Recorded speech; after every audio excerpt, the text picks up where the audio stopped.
پوری امت مسلمہ یہود کی چال بازیوں، ان کی مکاریوں اور ان کی ریشہ دوانیوں سے پریشان ہے۔ یہودی ایک ایسی قوم ہے کہ جس کا خنجر ہمیشہ سے مسلم کے قلب میں تھونپا جاتا رہا ہے۔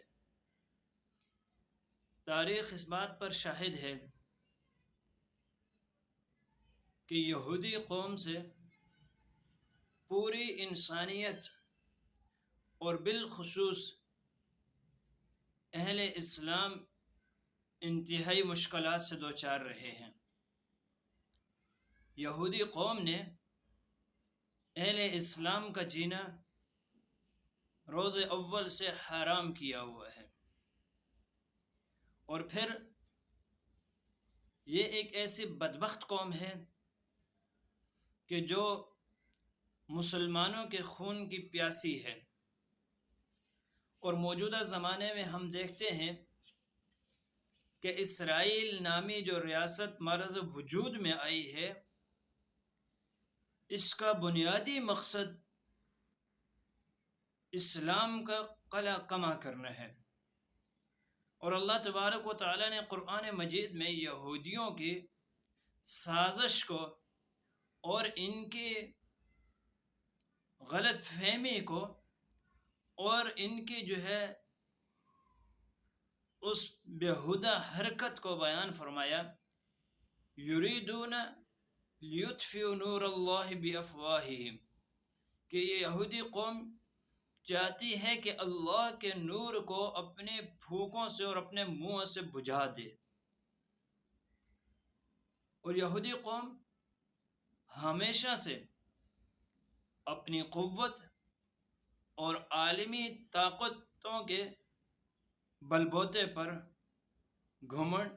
تکبر، حسد اور تمام اخلاقی حدیں پھلانگ کر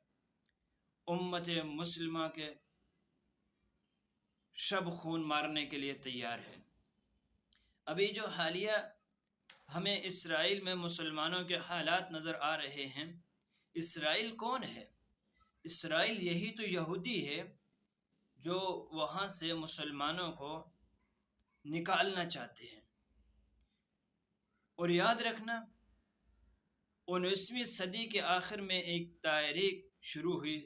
زائونسٹ تحریک، جس کو خونی تحریک کہا جاتا ہے،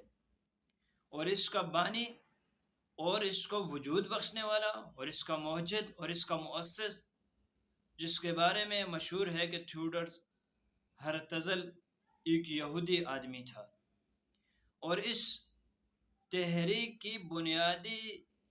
کاوش اور بنیادی مقصد یہی تھا کہ تہذیب، شائستگی اور اعلیٰ انسانیت کے معیارات کو یکسر بدل دیا جائے۔ اور اس تحریک کی بنیادی مقاصد میں سے یہ بھی تھا کہ ہم فلسطین کو، بیت المقدس کو آزاد کروا کر کے اور اس پر قبضہ کر کے دوبارہ سے ہیکل سلیمانی کی تعمیر کروائیں گے، جس کے لیے یہودی جاگیرداروں نے اور یہودی سرمایہ کاروں نے بڑی سطح پر اس تنظیم کو فنڈنگ دی، تاکہ یہود فلسطین میں جائیں، وہاں جا کر کے زمینیں خریدیں، اور زمینیں خریدنے کے بعد وہاں پر وہ اپنے گھر بنائیں اور اپنے آپ کو مستحکم اور مضبوط کریں۔ یہودی قوم سرمایہ داری کے لحاظ سے، مالی لحاظ سے، معیشت کے لحاظ سے پوری دنیا میں سب سے زیادہ مضبوط قوم ہے، اور انہوں نے اسی معیشت اور اسی مالی امداد اور مالی مال کو دیکھ کر کے اس وقت کے جو خلافت عثمانیہ کے بادشاہ سلطان تھے، سلطان عبدالحمید خان کو اس یہودی تحریک کے بانی تھیوڈر ہرتزل نے یہ پیغام بھجوایا کہ ہم ترکی کے سارے قرضے اتارنے کے لیے تیار ہیں، صرف آپ یہودیوں کو فلسطین میں وطن آباد کرنے کی اجازت دے دیں۔ لیکن میں قربان جاؤں، اس زمانے کے خلفاء، اس زمانے کے مسلمانوں کے حکمران،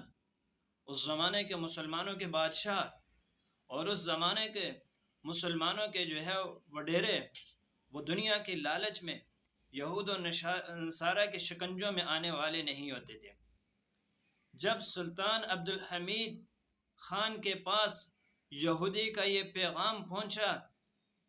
تو انہوں نے بڑا ہی پیارا جواب دیا۔ انہوں نے کہا، جب تک میری سلطنت ہے اور جب تک ترکی سلطنت قائم ہے تو ہم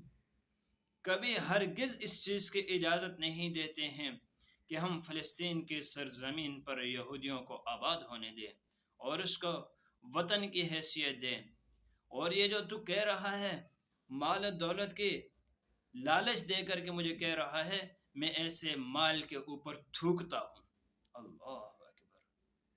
کیا وقت کے خلیفہ تھے! لیکن یہودیوں کی سازش تو پھر ایسی سازشیں تھیں کہ روز اول سے چلی ہوئی آ رہی تھی، اور انہوں نے پھر اس سلطان عبد الحمید خان کے خلاف ایسی سازشیں کی اور ان کے خلاف ایسا پروپیگنڈا کیا کہ تھوڑے ہی عرصے کے بعد ان کو خلافت سے معزول قرار دیا گیا۔